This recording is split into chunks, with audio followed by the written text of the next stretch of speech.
If you have any awkward dead time, do you want me to?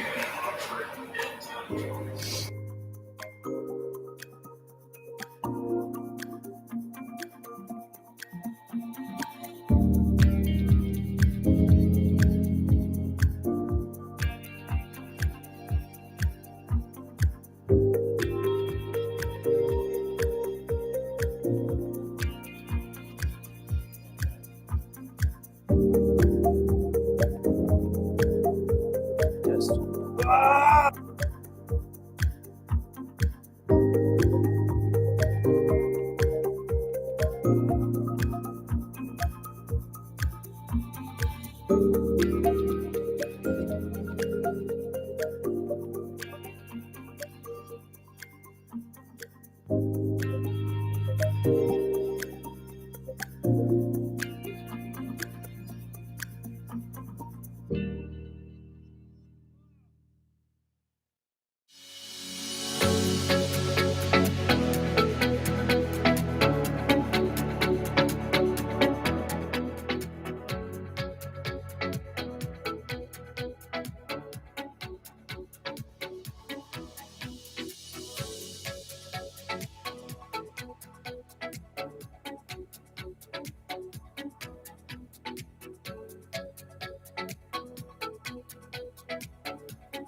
Test. 1, 2, 3, 4.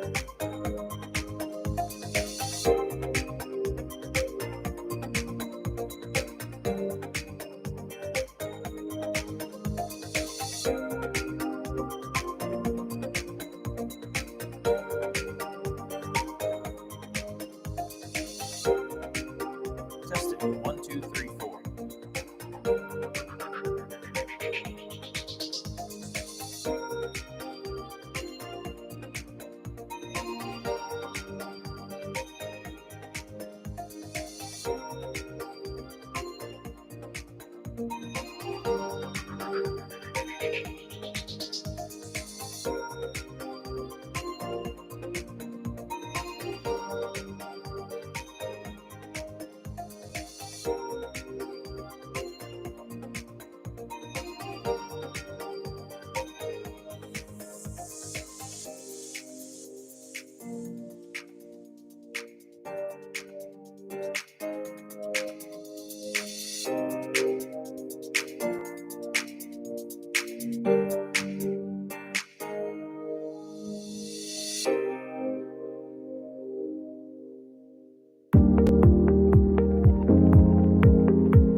It takes about a week to really get used to it. I know, Matt.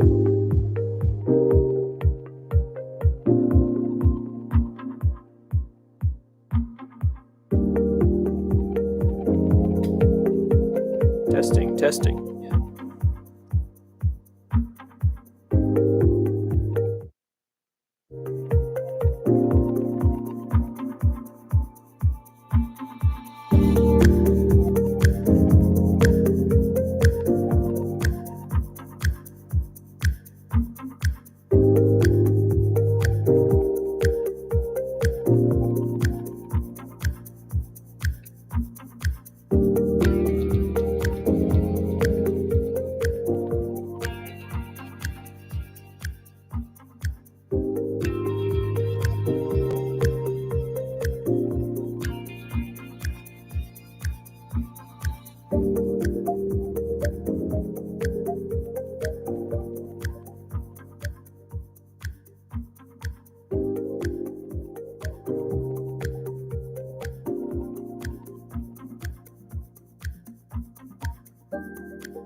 Hey everyone, I'm Ryan Jennings with Tax Speaker. We wanted to have a good live technology kind of security question Q&A this week. Being that tax season is over and it's the start of a lot easier summer, hopefully this will be a little more lighthearted. This is live, so I would love to have you put questions in chat here on YouTube for me. And other than that, I also have a sheet of about a dozen questions that came in, but I have a couple other comments that I'll toss in also while we are going here. But we also have people in the back of the room that might be distracting us by randomly blaring music, but that's okay. We'll just ignore them. Anyway, yes, please send in any questions that you have if you do. If not, our newsletter this week did have these questions and answers, I believe, in it. So you should have a copy of those on your own. I'll go ahead and cover those myself too. I do have the chat up here on my computer in front of me, so I can see anything that comes through. So let's start off with our first question this week, and that was, what about using Dropbox as a server? I took your technology class. I've been trying to do it, but I keep having errors. So one of the comments is how to set up the back end is how to set up the back end of UltraTax or your tax software to use the right file save location in Dropbox. So what we have here is a screenshot of the back of UltraTax on ours. So with Dropbox not working with the software as a service, it only works with the desktop version. This is a screenshot from the desktop version of UltraTax. So where we have our PDF to file, I know you can't really read any of this. We have Dropbox, of course, my name, which is all of our tax speaker, or I'm sorry, our Dropbox file location is going to our CPA client files in Dropbox on the local computer only. You will have to set that up differently for every computer that you are putting this on. So if your computer has a different file location on your home computer versus your office computer, you will have to set those up separately. This is just an example of ours on how we are doing it. Now remember, being that this is the desktop version, it will not work as with the software as a service option, but you also have to make sure that the client copy that you uncheck the box that says password protected PDFs. So you want to make sure that it's not trying to password protect your PDFs also. Hopefully you're able to get it going from that. If not, send us an email and we can probably get you going. No problem on that one. For our second question, electronically filing tax returns. And I've used the same eFin for 15 years. If I loaded my tax software on a new virtual server, would I have to get a new eFin or could I reuse the old one? Luckily on that, it's easy. You would be able to keep reusing your old one, so you don't have to worry about that in this situation. All right, we did get a question online. What should you replace your laptop with? That is a very open-ended question because there are so many options on laptops. One of our questions later on, I believe question 10, 11 for today, talks about computer hardware specs, so I will be going over that shortly. But I will say in general, I've been loving the Lenovo ThinkPad X1 Carbons. That's what I use here. That's what my dad uses, and they have been great, reliable machines for you. Oh, you're asking when? That's my mistake. Well, I'll cover that one on 11 also, but overall, I try and replace them every 3 to 4 years or when the battery is starting to go bad. Okay, sorry, yeah, I just misread that one. Okay, question number 3. We're looking at applications to record or summarize virtual conferences with our clients. There are quite a few different softwares out there that do that. The one that we have been looking at the most, and we are still in talks to get pricing on for ourselves, is Zoom. Zoom has something called the AI Companion. It is a built-in AI that will monitor your your meeting with your clients, and it is fully private, it is secure, and it does comply to all Circular 230 standards. So you don't have to worry about the data leaking out. What it will do is provide you notes, summary, and you can even have it email that out to every member that was in the course. That really will help overall. We have not looked too much at the Grain or the Otter softwares that are mentioned in the question, but seeing that cybersecurity and confidentiality is so important, I would stick with any of them that have quoted HIPAA compliance or higher. So in this case, Zoom does quote HIPAA compliance. We've checked over their security lines, and I think that we would be fine using the built-in one. Again, pricing will be a factor for both of those, and the Zoom one, I'm still waiting on pricing from that for our rep, so I don't have hard numbers on that one yet. But full integration with that internal AI would be pretty nice, I believe, to have. Okay. Question number 4. I took the security course, and there was discussion on different firms that do cybersecurity insurance. They asked who we have, but none of them were great. Right now, we have our cybersecurity insurance through our building insurance carrier, which is West Bend Insurance, for under $500 a year, $400,000 of coverage. That is not enough. I believe the numbers that we saw last year, it was $300,000 was the average damage to a firm that did need to utilize their cybersecurity insurance. So we are looking at getting new policies, and that one was from the Hartford. So hopefully the Hartford group will give us some better options. We will have to update that in the security class here in a month or so. So we'll have some more info on it. We just don't have all of these answers right now, unfortunately, because we are trying to find this out as we go also. Okay, here we go. Another online question. Should we have multi-factor authentication enabled on personal computers? And if so, how do we do this? My opinion on that is I have multi-factor authentication enabled on all of my web-based or online personal accounts.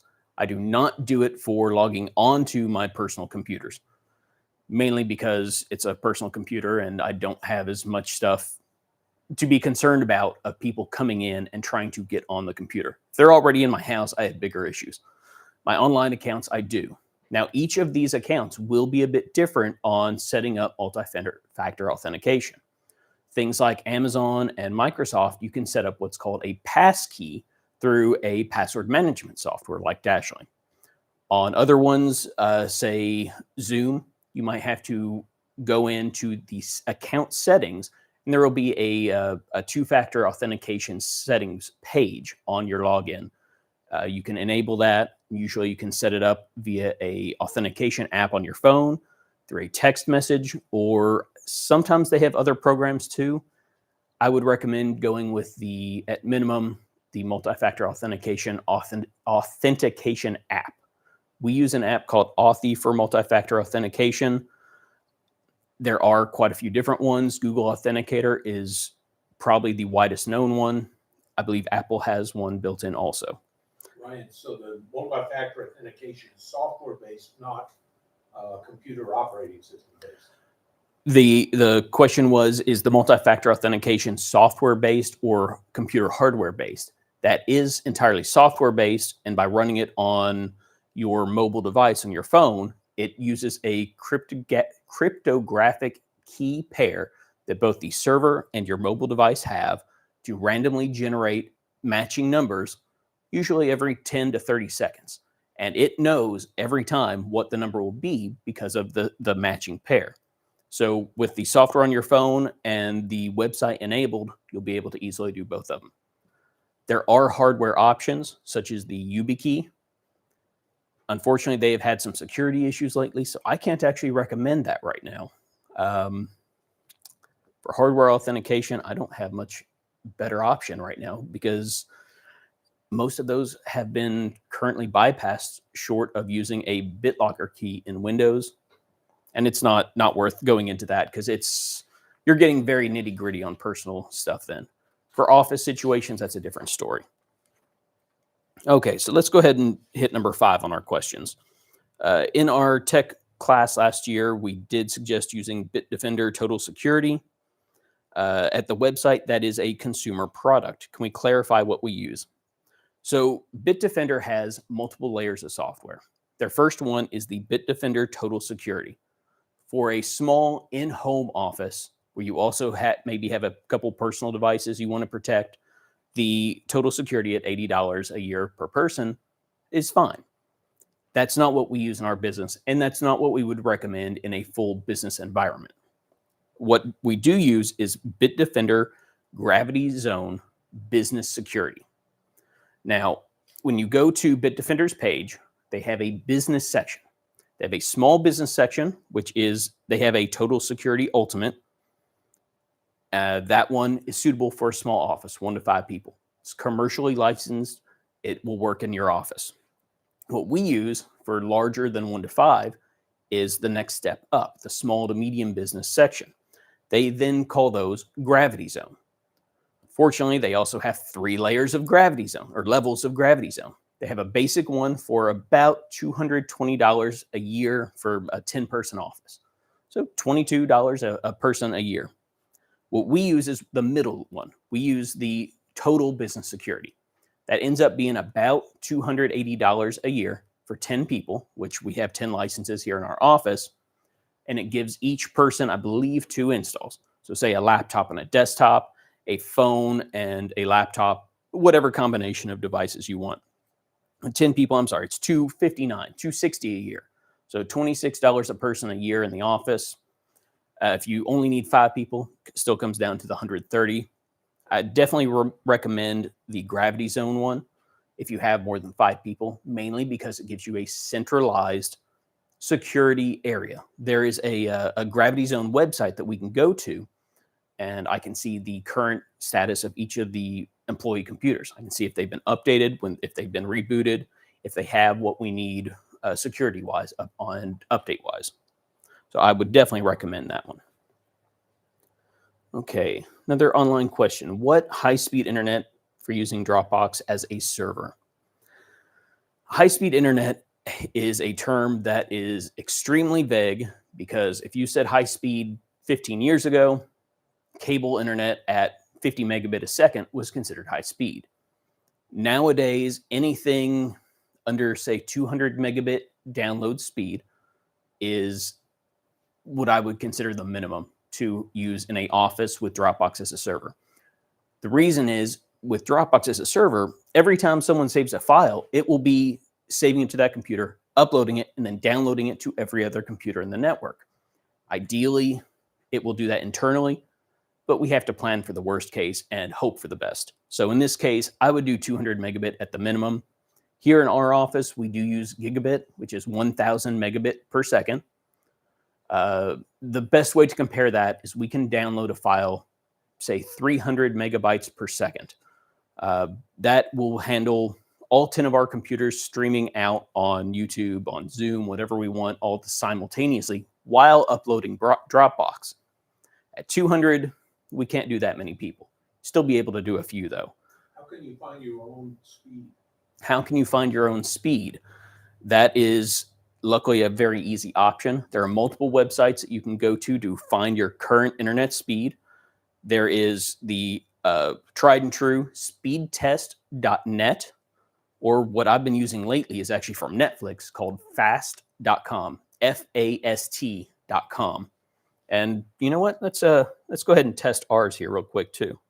Actually, put my keyboard over here. Just because we haven't done this in a while, we might as well do it live to make sure that we don't fail. There we go. Fast.com. Well, this is really going slow. And you know why? It's because this slide computer here, I actually keep it on our local Wi-Fi in our office. I have our Wi-Fi speed limited to 1/10 of our office internet, just so anyone who's coming into our office isn't using all of our internet connection speed. I really do have it limited, so this makes sense. But yeah, it's good to know that you have it and you can test it so easily. Fast.com. Definitely recommend checking that over. All right. We are up to number 6. I like number 6. So, of course, we've been talking about WISPs for a year and a half now, but what we're seeing is, just as this question iterates, I've recently received multiple emails that imply that individual CPAs have to have a WISP when they renew their P10s later this year.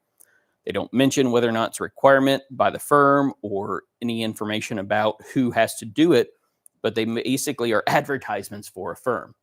We are seeing a lot of third-party companies trying to scare you into buying their WISP, basically a program that they will help fill out a WISP for you. The actual requirements is the WISP is required, but it's done by the employer of the entire firm, not by the individual CPA. Now, it does have to be updated annually. You do have to have a personalized WISP. So it's not just a generic cookie cutter one like we offer. You have to customize it specifically for your firm. That is a requirement, just as having it. So I would try and ignore the sales emails that you're getting on getting your firm updated with a WISP, or in this case, your personal one. But I will say that we do provide one in our technology class. We have one on our elections checklist letters. So that way you can use that as a baseline to customize for yourself. You don't have to spend $350 a year for a company to update it for you. All right, number 7. Looking for software that does amortization. T-Value is the last one that I had. Not sure if we have anything else.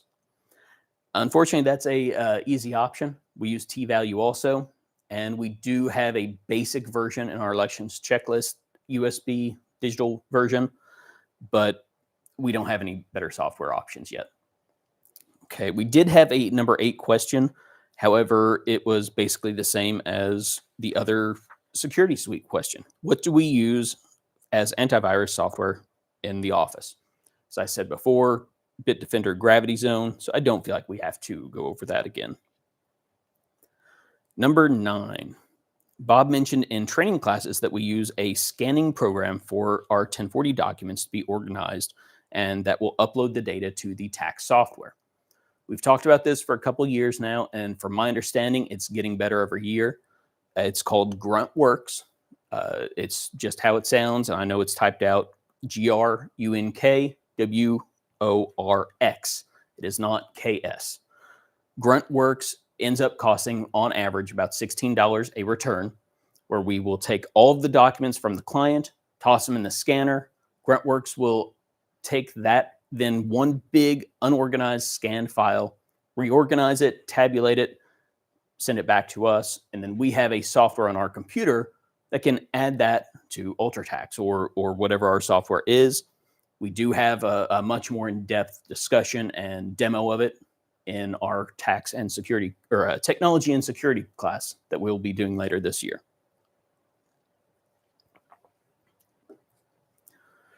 Can we recommend an alternative to Todoist? For those of you who are not familiar, Todoist is a cloud synchronized to-do list app that can go between your computer, from your phone to just the website, I believe, too. It basically lets you have your to-do list, your checklist, everything pre-organized and synchronized. As far as better option to it, I do not have a better option. I use Todoist a little. I don't have a better option for that one, unfortunately. I'm sorry. Okay, we'll go on to our next question. And next one is number 10. Do we use a separate cloud hosting service for UltraTax or the virtual office solution? No, we don't have a server, but don't remember if we gave a name of our hosting service. UltraTax cost is going up more than 60%, and they're suggesting we use RightHost to host the UltraTax programs. So in general, we don't like using any of the virtual office softwares in our firm. We don't use UltraTaxes or any of the other ones, mainly because we use Dropbox. And as I said before, Dropbox will not work with a virtual office software or virtual tax software. So we do stick with the desktop versions. If you don't need the Dropbox part and are okay with the fees, it's a trade-off on that. So because we use Dropbox for everything, we have all of our tax files in it. that takes care of everything that we need, and it ends up being a lot cheaper for our use case. No, we can't really talk to any of the other virtual software options, unfortunately. Okay, so the question that I like the most now, number 11, is computer suggestions. And just like replacing a laptop, not when, but with what kind of minimum recommendations can we provide for a new computer for your office? I do have a list of answers for that, but the rule of thumb is as long as the computer hardware is not the lowest level one and newer than 4 years old or 5 years old at a stretch, you are probably good for a few years. Now, not everyone's going to know what that means. So I will just explain the minimum numbers to look for when you're looking at a computer. If you're looking at a computer processor, usually it will say it has a Intel Core i3, i5, i7, or a AMD Ryzen 5, Ryzen 7, Ryzen 9. What that i3, i7, i9, or the 579 means, that is their processor quality for the year. So you've got low, medium, high with the 3 numbers. That applies to both AMD or Intel. Now, the age is done by the next set of numbers. In Intel's case, anything that starts with a 11,000, 12,000, currently they are at 14,000. So 4 years ago, it would have been a i5 11,000 something. 11,700K is an example. If it says 11,000, 12,000, 13, 14, something like that, then usually you'll be good. So I would say as a minimum, an i5, 12,000, whatever, add in the extra. That would be a good minimum Intel-based computer. For AMD, it would be the same mid-range. AMD uses 3,000, 5,000, 7,000, and now 9,000. I know these are a lot of random numbers that no one knows, but I'm just trying to give you something to write down to remember. AMD Ryzen 5, 5,000 series, so 5,800, 5,700. That would be a good minimum 3-4-year-old processor, and anything newer than that, you should be more than okay with. For computer RAM, never do less than 16 gigabytes anymore. We are trying to run 32 gigs on all of our computers now, just because that will give you a much longer life of that computer. Yes, you can upgrade RAM down the road, but if you can start out with more, there's no downside to it other than making your computer faster, and people have more free time then. But that's not necessarily a bad thing. Ryan, does more RAM extend the useful life of the computer?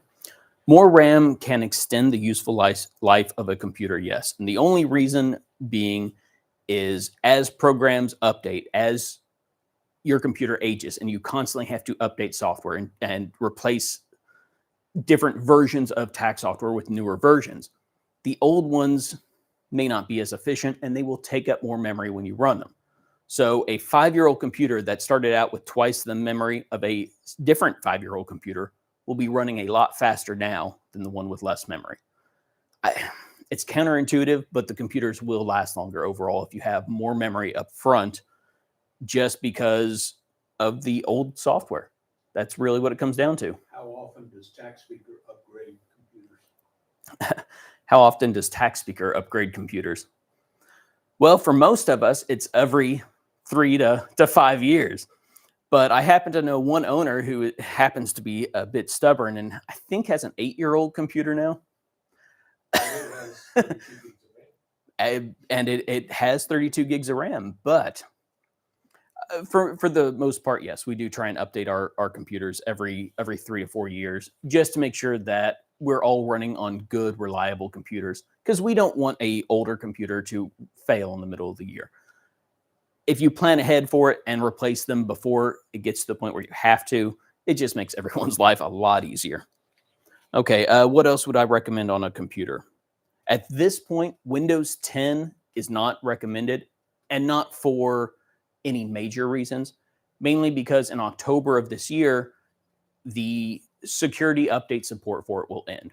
It will continue working past then. All of your tax software will keep working for now, the foreseeable future on Windows 10. But I can't recommend it because of the lack of security in the future. So at this time next year, you'll be 6 months past the last Windows 10 security update. And I don't really want to find that there was a major Windows 10 security hole in mid-April of tax season. So I would fully recommend going to Windows 11 just to keep the updates coming. So I believe it's October 25th is the last day of Windows 10 updates on security. Is there a version of Windows after 11? I was about to say which version of Windows. So I would recommend Windows 11 Pro right now. There are rumors that Windows 12 or whatever their next name will be coming out here in 2027 or 28. That's far enough away that we can't really consider it, unfortunately. SSD or hard drive space, I would always recommend a 2 terabyte SSD minimum, mainly because they have gotten so cheap. You can buy a 2 terabyte SSD from Amazon for, I believe it's about $115. So you don't have to pay for too much on that. And the last thing that I find important is dual screens for every computer, but not just dual screens plugged into the basic low power computer. I like to also run them on a low end graphics card, or GPU as they're called. That will give you more responsive computer experience. Windows will move around faster, programs will load up faster. So I usually go with a low end video card, something like a 1060 or newer. And it's going to really help the total computing experience. So let's see. Joy said, we attempted to move UltraTax to our desktops and discovered we could use a lot of advice on how to structure this in Dropbox. We do have a lot more information on the tech and go into more detail in the tech class on how to do that. But overall, we have a dedicated client file folder in Dropbox. So you can do your normal Dropbox Office folders, but we have a top level Dropbox / I already closed it now, Dropbox / CPA client file folder. Inside that, we can then do the standard client organization that you prefer, whether it's by year, whether it's by name. Every office has their own preference on that.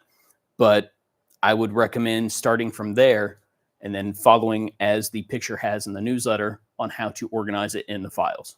If we have at least 20 to 25 people want, I will do just a live webinar on that, setting it up. Okay. They got to tell us. Okay, so new information. If we have 20, 30 people who are interested in how to go about setting this up specifically, say UltraTax in Dropbox, we can do a course on this, or a live, just a free live YouTube or a free YouTube video on how to set this up for more people.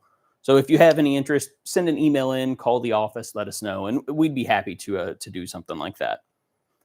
Okay, now we've already got a couple of yeses, so that's good to hear.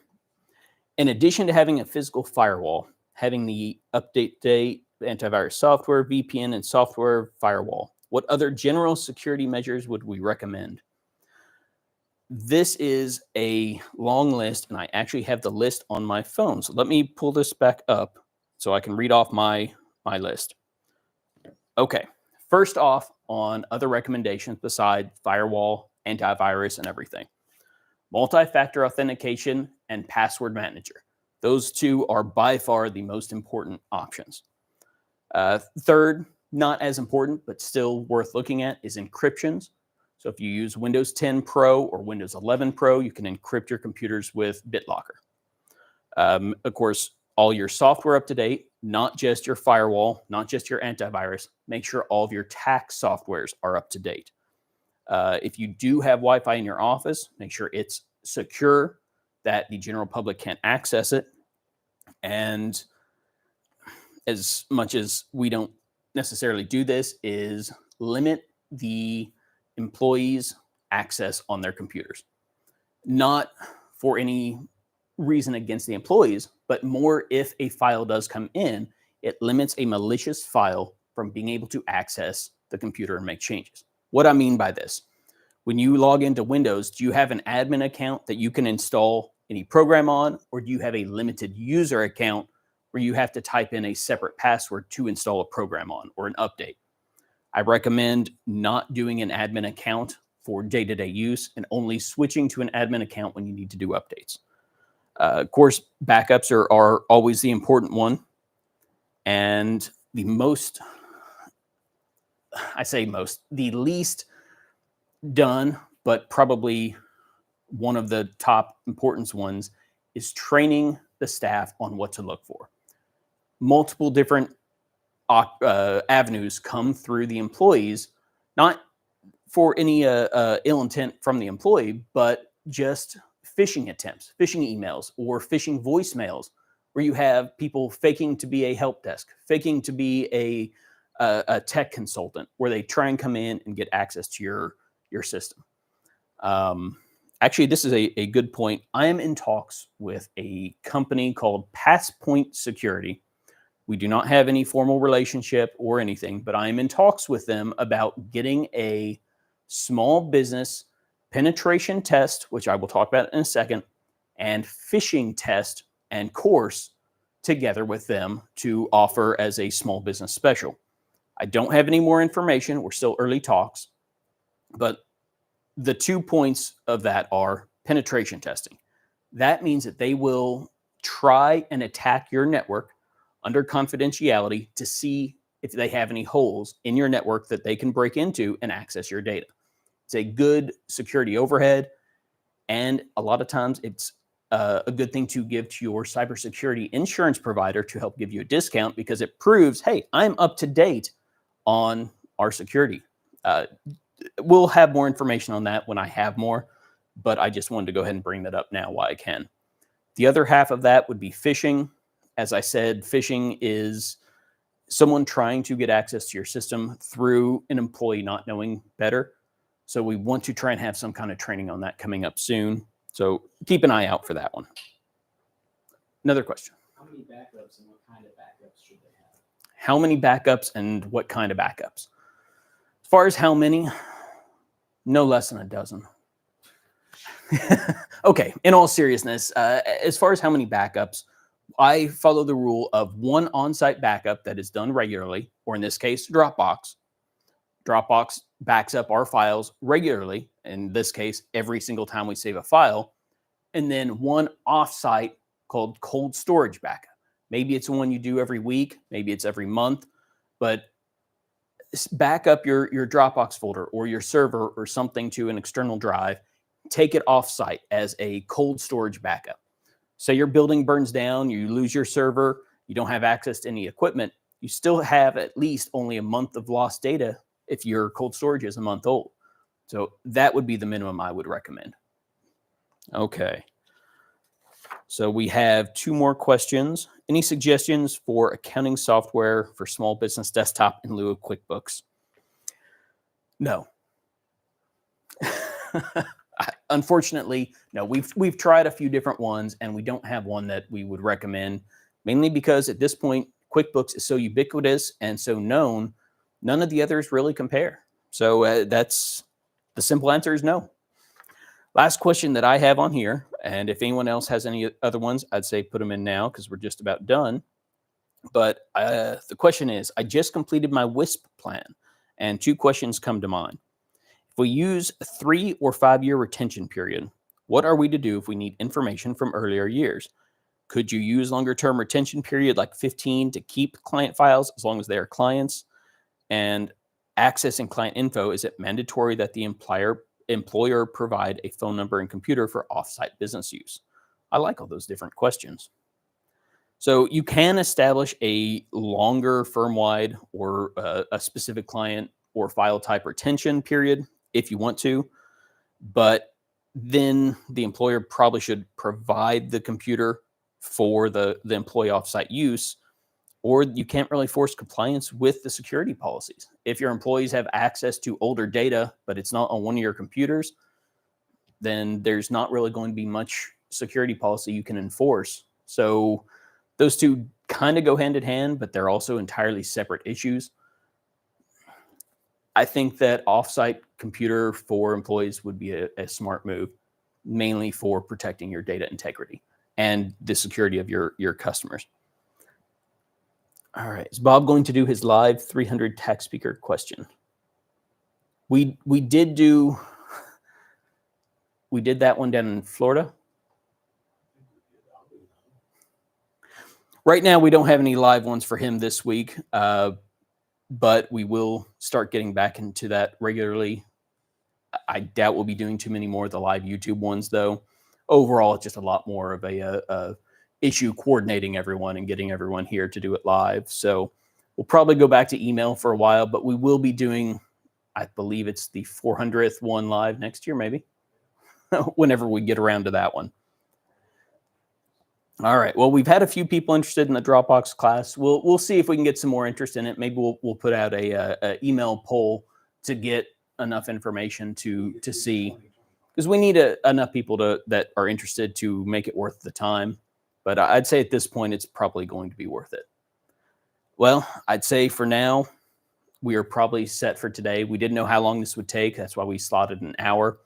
But hopefully that these tech questions were at least useful for you. And if you have any others, please feel free to send them in, because I'll answer the Q&A questions when they come in sometimes too. It just depends on what kind of topics we have, because I don't want to embarrass myself trying to answer tax questions. For Tax Speaker, for myself, Ryan, Jason, for Bob, I want to say thank you, and hope everyone has a good rest of the month and is able to take it easy after tax season.